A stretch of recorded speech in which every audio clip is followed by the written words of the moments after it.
So you've told us your journey, how you got orange pilled. And the thing that I love too about Bitcoiners is they all kind of bring their own unique thing to it. And then I started following you online just from this little HODLer.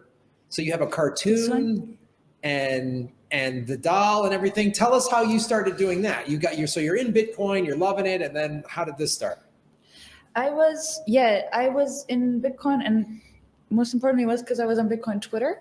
So Bitcoin Twitter, I started this 2020 around that time, just for fun, just on the side, because I remember at the time I was trying to crack the Bitcoin Twitter code and figure out how to do tweets that do well, right? And at the time, what would do well was these super hyper bullish, somewhat controversial Bitcoin tweets, and they're good, right? Sure. They're good, but for me, my problem was I would do them and they would do well.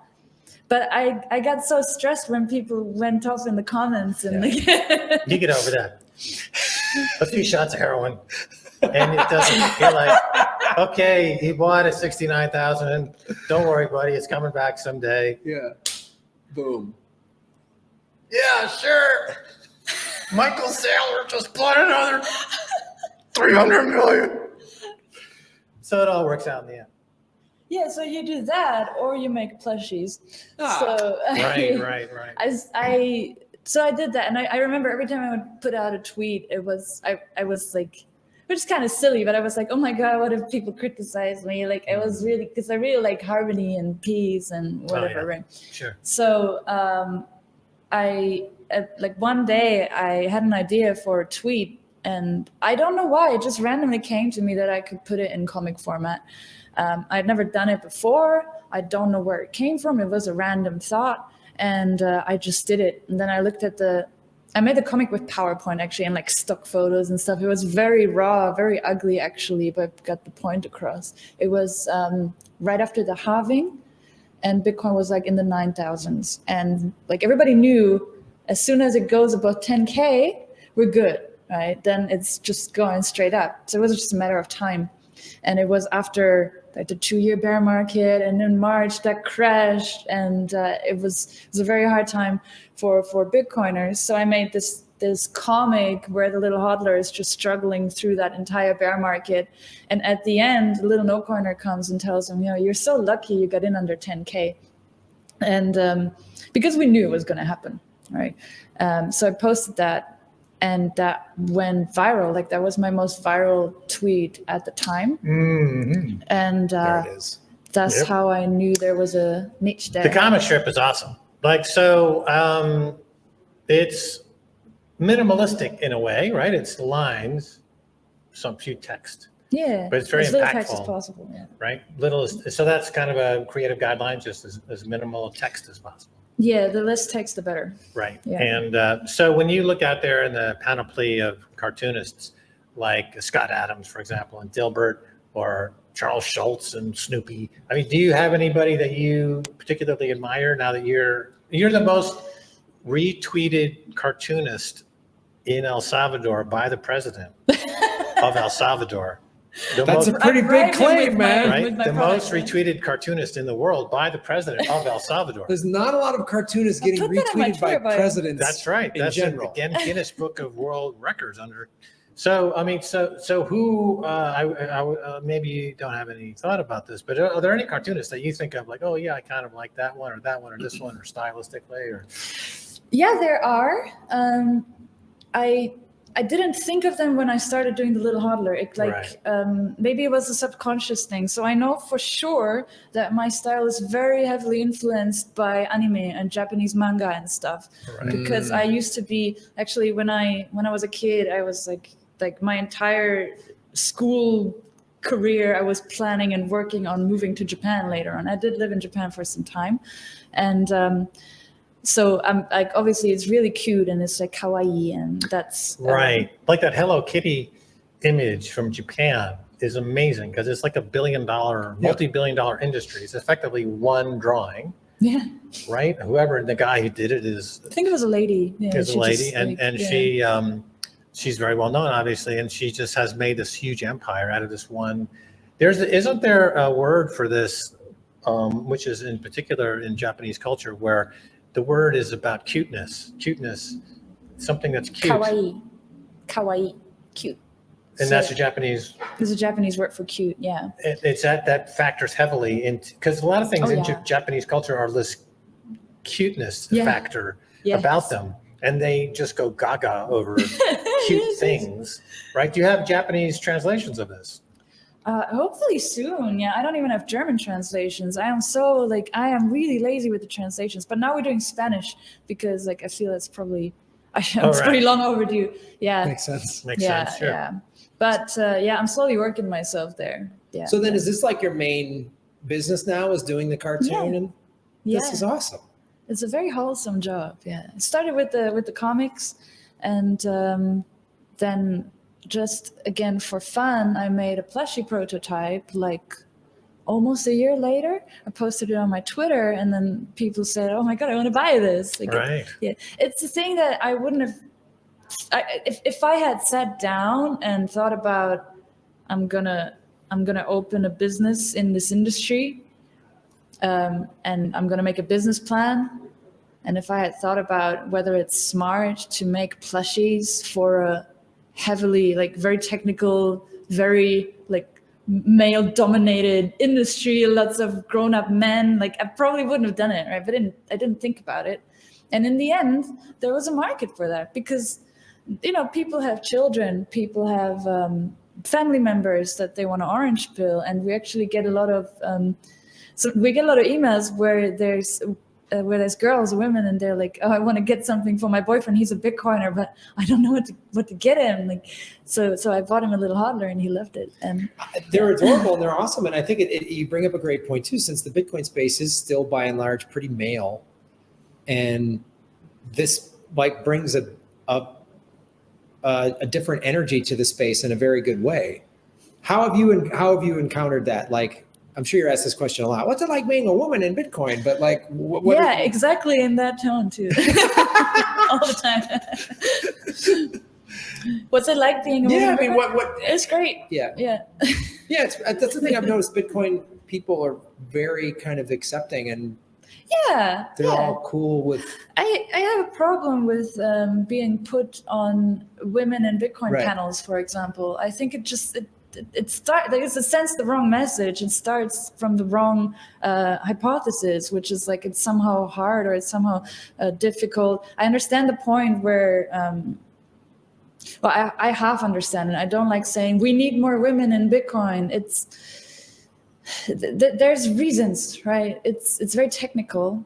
It's finances, it's economics, it's even politics to some degree. Like it's a lot of things that are generally very male dominated, and there are probably reasons for that. Now I didn't verify this, but I think Jordan Peterson said men are more interested in things, women are more interested in people, and you can see it in the choice of career and and the choice of those kinds of things. Mm-hmm. So I don't find it unusual that it's harder for women to find an initial access to Bitcoin, which the unfortunate part I think is that money is for everybody. Everybody uses money, but finding that access to it is a bit, maybe it takes many women longer.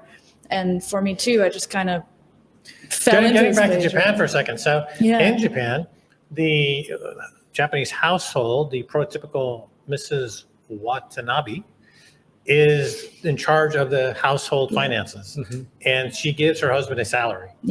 And the women control all the money. And when I was working on Wall Street, there was this idea like, well, has Mrs. Watanabe, found, is she putting money into gold? Is she putting money into bonds? Because they're control trillions worth of cash. And so there, in that culture, you have kind of the flip side in terms of women and finance. So I'm wondering at what point now these ETF products that are accessible and pretty easy to use, when will Mrs. Watanabe of Japan start to buy Bitcoin? I haven't seen that headline yet, but it would be a natural thing. It's a huge pocket of cash, which would fit their need to, because the Bitcoin does protect against inflation and everything else that goes with it. But Yeah. And they have a lot of issues in Japan as well. So they have they have an aging population, and they're from what I understand, they're even looking to have more people move there because their population is dying off, and they don't have as many people there, and they don't, because it's a that's true in a lot of countries. Yeah. Population decline is happening around the world.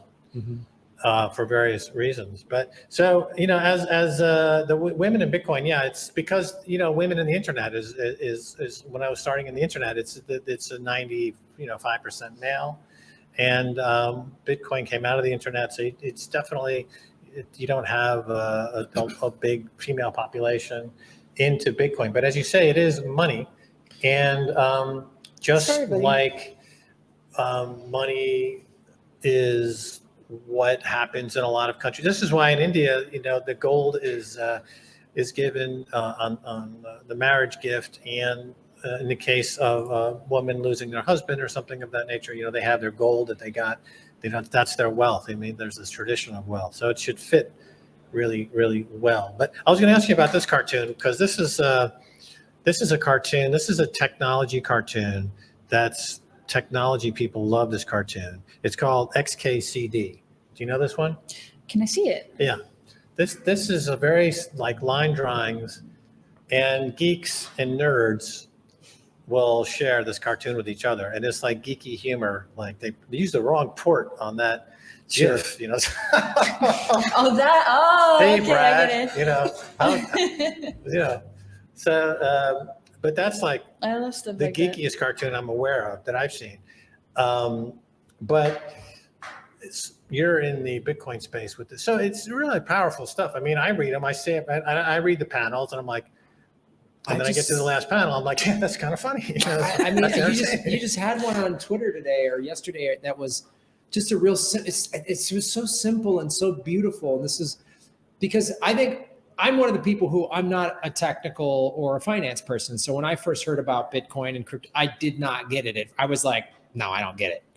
But when it was explained to me in simplistic terms, that's when I got it. Like I needed it explained to me, like if a horsey has a Bitcoin and that, that's how I need Bitcoin explained to me, right? Because I'm a creative. We talked about this in the last episode. Creatives are more, I can think in these creative terms, but the technical stuff is a little challenging. So you had one that it showed the little hodler in a pit, and it was like, it was just two panels, and the crypto was like trying to send stuff down, and they had to take an elevator. It was all complicated to get the hodler out of the pit. And then the next minute was just Bitcoin just put a board across and just walked across it.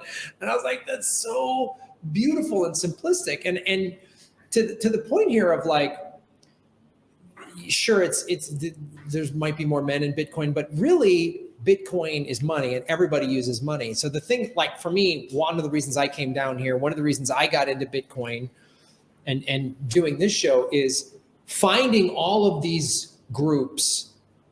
Everyone can benefit from Bitcoin who need it. And how do we get the message to them? My message, I'm trying to get lefties and progressives and artists to understand Bitcoin and why this can empower you. I'm part of the SAG after the Actors Union. I want them to put our pension in Bitcoin, or at least a percentage of it. And I want lefty, like I spoke with, the woman running for president of the Green Party, Jill Stein. I want the Green Party. I'm setting up a meeting with them. So I think that's what's important. And how do we all do that in our own unique ways? And what you're doing, this plushy toy that's so fun and has the childlike qualities of fun, but also then can educate. Because some kid's going to see that and go, that's cool. What's Bitcoin? Oh, it happens all the time. Right? Yeah. It's very, it's very unassuming. There's no agenda here. It's just cute. You don't get the little hodler and he starts talking to you about proof of work or whatever, right? It's not, I'm not forcing anything on you. So, and neither does he. So it's very friendly, very unassuming, very easy going, and very cuddly. So it's just, I strongly believe that adoption, like I mean, obviously with adoption, you go like this and you reach a tipping point and then it goes crazy, right? And I think that tipping point is when it kind of becomes normal or cool. Like I remember when Facebook was becoming a thing in our school, first nobody was using it. And then suddenly, like one day I came to school, everybody was using it and then you had to use it. So you just kind of make it feel normal, which is back to the point of like getting women or whatever, getting everybody interested in money.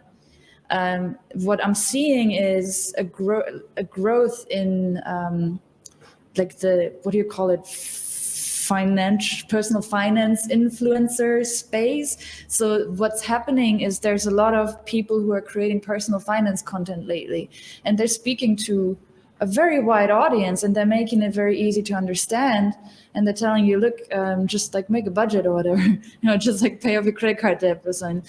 Not that simply, but they make it accessible and they make it easy and they make it feel like it's something that, you should have been doing this for a long time, or this has been around. You just like start doing it like me or like this guy or like that guy, like everybody else. And by I'm trying to make it very easy and normal and very not something where you have to get over yourself or there's like a big obstacle you have to overcome. You just kind of, he's just there. So, and then you just like see the comic or whatever and just get the book. How many people do you think you've orange pilled just with the doll or the cartoon? Or I mean, like that you directly know that you have, or directly? Oh my God. Directly, I wouldn't know, but I know it's been viewed like over 100 million times, and we have him like he's in over 60 countries, and I know that probably a lot of people in El Salvador now know the little HODLer, luckily. So he's, I noticed that subliminally he's been on a lot of people's minds. So a lot of times it happens that people say, "Oh yeah, I know those comics," and then it's like I've seen those around. Those are really cool, and then they make the connection, and then they realize, oh, it's that guy, or like, oh, you made that, or whatever. So he's around. I don't know how many people, but we have we sold many of them. So yeah, I mean, the Bitcoin has no central organization and there's no marketing team, and it's always been a challenge to kind of market. How do you market this thing? And so this is, kind of fills the bill in a lot of ways. It's just a cute, plushy way to introduce to HODL. I mean, the HODLer concept is a primary concept of the Bitcoin experience, to a low time preference, to HODL. So what does that even mean? So even if you just start there, you are already now down in a path, and that's also a path that's non-technical in that respect. The low time preference in HODLing is you don't need to know the technical side to get on that into that entrance, right?